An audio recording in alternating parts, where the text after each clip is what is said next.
Okay, folks, I want to make a quick video here. So most newer vehicles, modern vehicles, luxury vehicles have this thing. It's built in. It's called a HomeLink garage door opener. Sometimes it'll be here on this overhead console. Sometimes they'll be attached to the rear view mirror. Sometimes it'll be on the sun visor over here.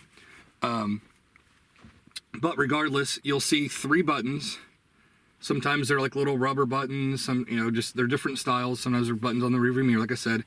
But you'll see 1, 2, 3, and you'll see a little picture of a house with a little red LED indicator. And I absolutely love cars that have these features because it's so easy to set them up, and you always have a garage door opener with you, and it's awesome. It's a great convenience that a lot of people overlook and think, oh, that's gonna be hard to program.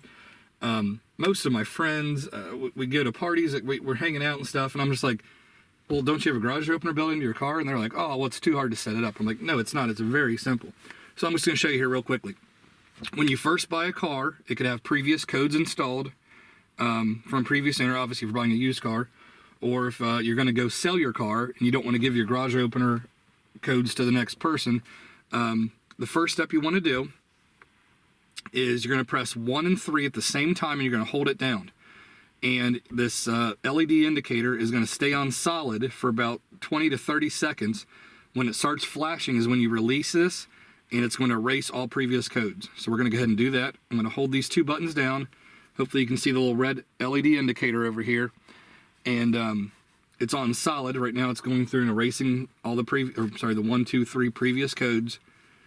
And we'll start with a fresh slate here.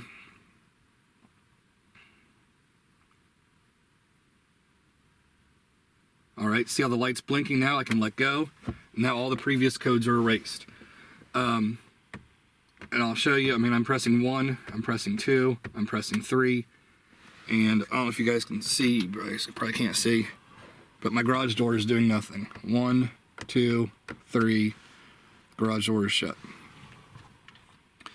All right, now back to this.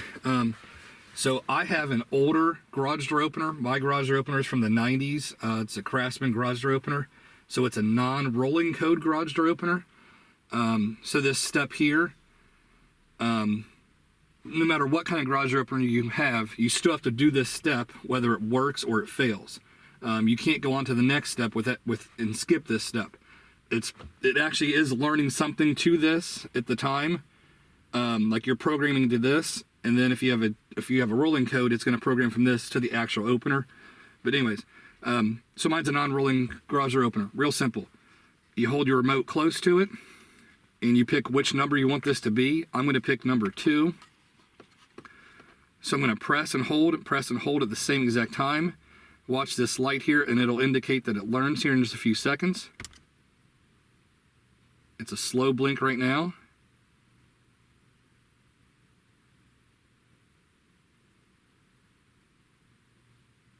There, it just learned. It went to a fast blink.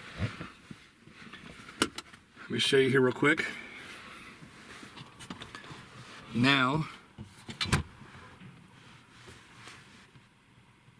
if I can zoom out here, I don't know if you can see this or not, but now when I press number 2, my garage door is going up and down.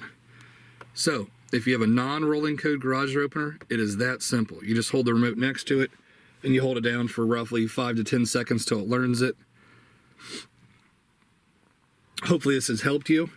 I'm going to have to make a second part to this video. I'm going to go to my parents' house later today. They have a new garage door opener. It's, I don't know, about a couple years old. And I'll show you when you have a rolling code garage door opener. You're going to do the same setup here, except the only other thing you have to do is one person will go inside, press the button on the actual garage door opener, you come back here, and it learns it. So keep watching, and I'll show you if you have a rolling code garage door opener what you have to do.